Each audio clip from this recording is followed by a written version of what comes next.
എല്ലാ പ്രിയപ്പെട്ട ഉദ്യോഗാർത്ഥികൾക്കും learn to കോൺകറിലേക്ക് സ്വാഗതം. SCERT ഫാക്ട്സ് ആണ് ഇന്നത്തെ വീഡിയോയിൽ ഉൾക്കൊള്ളിച്ചിരിക്കുന്നത്. ക്ലാസ്സുകൾ ഇഷ്ടമാവുകയാണെങ്കിൽ ചാനൽ സബ്സ്ക്രൈബ് ചെയ്യുക, നിങ്ങളുടെ കൂട്ടുകാർക്ക് വേണ്ടി ഷെയർ ചെയ്ത് കൊടുക്കുകയും ചെയ്യാം. നമുക്ക് ക്ലാസ്സിലേക്ക് കടക്കാം. സൈലന്റ് സ്പ്രിംഗ് രചിച്ചതാര്? Rachel Carson. ഇത് ഒരുപാട് പ്രാവശ്യം റിപ്പീറ്റ് വന്നിട്ടുള്ള ഒരു ക്വസ്റ്റ്യൻ ആണ്. സൈലന്റ് സ്പ്രിംഗ് രചിച്ചത് റേച്ചൽ കഴ്സൺ. ആധുനിക പരിസ്ഥിതി പ്രസ്ഥാനത്തിന്റെ മാതാവ് എന്നാണ് അമേരിക്കൻ ഗവേഷകയായ റേച്ചൽ കഴ്സൺ അറിയപ്പെടുന്നത്. ആധുനിക പരിസ്ഥിതി പ്രസ്ഥാനത്തിന്റെ മാതാവ് എന്നാണ് അമേരിക്കൻ ഗവേഷകയായ റേച്ചൽ കഴ്സൺ അറിയപ്പെടുന്നത്. DDT പോലുള്ള കീടനാശിനികൾ സൃഷ്ടിക്കുന്ന പാരിസ്ഥിതിക ആരോഗ്യ പ്രശ്നങ്ങൾ പ്രതിപാദിച്ച് റേച്ചൽ കഴ്സൺ 1962 പ്രസിദ്ധീകരിച്ച പുസ്തകമാണ് സൈലന്റ് സ്പ്രിംഗ് അഥവാ നിശബ്ദ വസന്തം. ഇൻസെക്ട് ബോംബ് എന്ന ഓമനപ്പേരിൽ പെട്രോളിയം ഉൽപ്പന്നങ്ങളുമായി കലർത്തി DDT വ്യാപകമായി ഉപയോഗിക്കുന്നതിലൂടെ ചെറുജന്തുക്കളോടൊപ്പം പക്ഷികളും ചത്തൊടുങ്ങുന്ന കാര്യം നിശബ്ദ വസന്തത്തിൽ ചൂണ്ടിക്കാട്ടി. പഠന റിപ്പോർട്ടുകളുടെ പിൻബലത്തിൽ മിക്ക കീടനാശിനികളും ക്യാൻസറിന് വഴിതെളിക്കുമെന്നും പുസ്തകത്തിൽ സമർത്ഥിച്ചു. 1972 അമേരിക്കയിൽ DDT നിരോധിക്കുന്നതിന് കാരണമായത് ഈ പുസ്തകമാണ്. Silent spring, Rachel Curzon. നിശബ്ദ വസന്തം എന്നും ചോദിച്ചിട്ടുണ്ട് PSC. നിശബ്ദ വസന്തം എഴുതിയതാര്? നിശബ്ദ വസന്തം.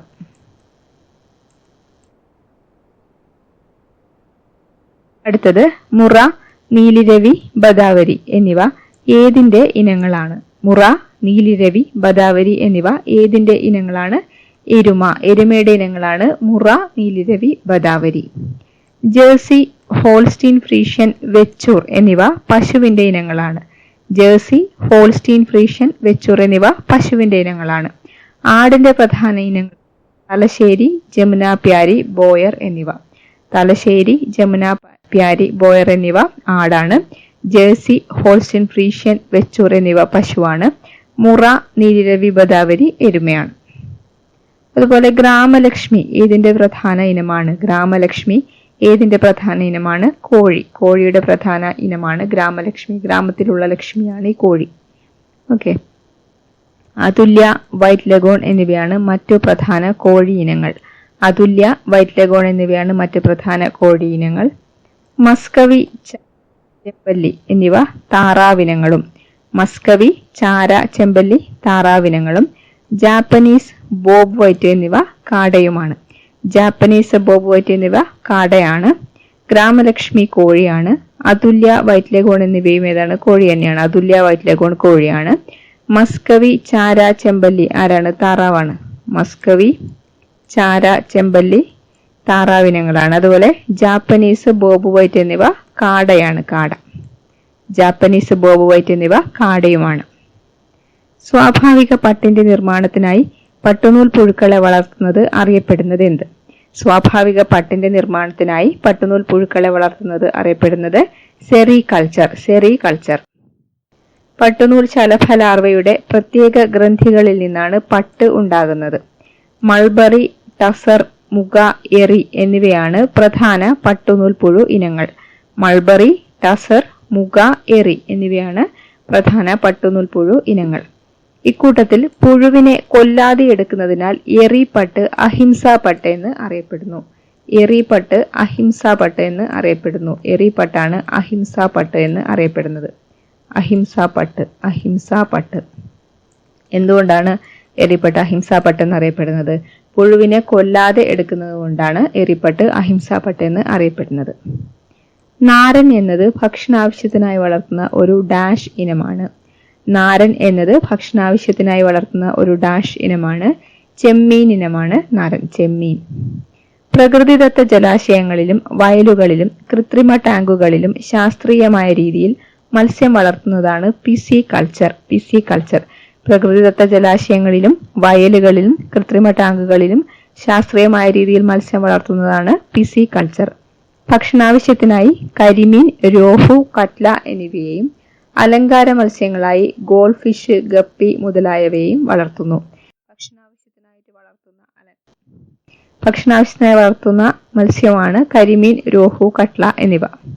അതുപോലെ അലങ്കാര മത്സ്യങ്ങളായി വളർത്തുന്ന മത്സ്യങ്ങളാണ് ഗോൾഡ് ഫിഷ്, ഗപ്പി മുതലായവ. ജീവശാസ്ത്രപരമായി മത്സ്യമല്ലെങ്കിലും പിസികൾച്ചറിലാണ് ചെമ്മീൻ കൃഷി ഉൾപ്പെടുന്നത്. ഇത്തരത്തിലുള്ള പ്രധാന ചെമ്മീൻ ഇനങ്ങളാണ് നാരൻ, കാര എന്നിവ. നാരൻ, കാര എന്നിവ പ്രധാനപ്പെട്ട ചെമ്മീൻ ഇനങ്ങളാണ്. ശാസ്ത്രീയമായ തേനീച്ച വളർത്തലാണ് എപ്പികൾച്ചർ. ശാസ്ത്രീയമായ തേനീച്ച വളർത്തലാണ് എപ്പികൾച്ചർ. ഔഷധ ഗുണവും പോഷകമൂല്യവുമുള്ള ഉൽപ്പന്നമാണ് തേൻ. കോലൻ, നെല്ലിഫെറ, ഞൊടിയൻ ഇനങ്ങളിൽപ്പെട്ട തേനീച്ചകളെയാണ് എപ്പികൾച്ചറിലൂടെ വളർത്തുന്നത്. കോലൻ, നെല്ലിഫെറ, ഞൊടിയൻ ഇനങ്ങളിൽപ്പെട്ട തേനീച്ചകളെയാണ് എപ്പികൾച്ചറിലൂടെ വളർത്തുന്നത്.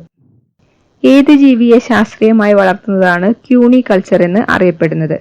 ഏത് ജീവിയെ ശാസ്ത്രീയമായി വളർത്തുന്നതാണ് ക്യൂണികൾച്ചർ എന്നറിയപ്പെടുന്നത്? മുയൽ. മുയൽ വളർത്തലാണ് ക്യൂണികൾച്ചർ. ഗ്രേ ജെയിന്റ്, വൈറ്റ് ജെയിന്റ് എന്നിവയാണ് മാംസത്തിനായി വളർത്തുന്ന മുയൽ ഇനങ്ങൾ. ഗ്രേ ജെയിന്റ്, വൈറ്റ് ജെയിന്റ് എന്നിവ മാംസത്തിനായി വളർത്തുന്ന മുയൽ ഇനങ്ങളാണ്. അങ്കോറ രോമത്തിനായി വളർത്തുന്ന മുയലിനമാണ് അങ്കോറ. അങ്കോറയെ രോമത്തിനായും വളർത്തുന്നു. പദാർത്ഥത്തിന്റെ നാലാമത്തെ അവസ്ഥ ഏത്? പദാർത്ഥത്തിന്റെ നാലാമത്തെ അവസ്ഥ ഏതാണ്? പ്ലാസ്മ. പ്ലാസ്മാവസ്ഥ. സ്ഥിതി ചെയ്യാൻ സ്ഥലം ആവശ്യമുള്ളതും മാസ് ഉള്ളതുമായ എന്തിനേയും പദാർത്ഥം അഥവാ ദ്രവ്യം എന്ന് വിളിക്കുന്നു. സ്ഥിതി ചെയ്യാൻ സ്ഥലം ആവശ്യമുള്ളതും മാസ് ഉള്ളതുമായ എന്തിനേയും പദാർത്ഥം അല്ലെങ്കിൽ ദ്രവ്യം എന്ന് വിളിക്കുന്നു. ഖരം, ദ്രാവകം, വാതകം എന്നീ അവസ്ഥകൾക്ക് പുറമെ മറ്റു ചില അവസ്ഥകളിലും പദാർത്ഥം കാണപ്പെടുന്നു. സൂര്യന്റെയും മറ്റു നക്ഷത്രങ്ങളുടെയും കേന്ദ്രഭാഗത്ത് പദാർത്ഥം കാണപ്പെടുന്ന അവസ്ഥയാണ് പ്ലാസ്മ. സൂര്യന്റെയും മറ്റു നക്ഷത്രങ്ങളുടെയും കേന്ദ്രഭാഗത്ത് പദാർത്ഥം കാണപ്പെടുന്ന അവസ്ഥയാണ് പ്ലാസ്മാവസ്ഥ. ഉന്നതമായ താപനിലയിൽ കണികകൾ അയോണീകരിക്കപ്പെട്ട അവസ്ഥയിൽ നിലനിൽക്കുന്ന പദാർത്ഥത്തിന്റെ അവസ്ഥയാണ് പ്ലാസ്മാവസ്ഥ. സൂര്യന്റെയും മറ്റു നക്ഷത്രങ്ങളുടെയും കേന്ദ്രഭാഗം എന്ന് പറയുമ്പോൾ അവിടെ ഉന്നതമായ താപനിലയായിരിക്കും. താപനില വളരെ കൂടുതലായിരിക്കും അല്ലെ? താപനില വളരെ കൂടുതലായിരിക്കും. അവിടെ കാണപ്പെടുന്ന പദാർത്ഥത്തിന്റെ അവസ്ഥയാണ് പ്ലാസ്മാവസ്ഥ. ഇങ്ങനെ ഉന്നതമായ താപനിലയിൽ പദാർത്ഥങ്ങൾ എങ്ങനെയാണ്? അയോണീകരിക്കപ്പെട്ട അവസ്ഥയിലാണ് കാണപ്പെടുന്നത്. പ്ലാസ്മാവസ്ഥയിൽ പദാർത്ഥങ്ങൾ അപ്പോൾ അയോണീകരിക്കപ്പെട്ട അവസ്ഥയിൽ കാണപ്പെടുന്നു. ഇത്രയുമാണ് ഈ ഒരു ക്ലാസ്സിൽ ഉൾക്കൊള്ളിച്ചിരിക്കുന്നത്. ക്ലാസ്സിനെ കുറിച്ചുള്ള നിങ്ങളുടെ അഭിപ്രായങ്ങൾ അറിയിക്കുക. നമുക്ക് മറ്റൊരു ക്ലാസ്സുമായിട്ട് വീണ്ടും കാണാം. Thank you for watching.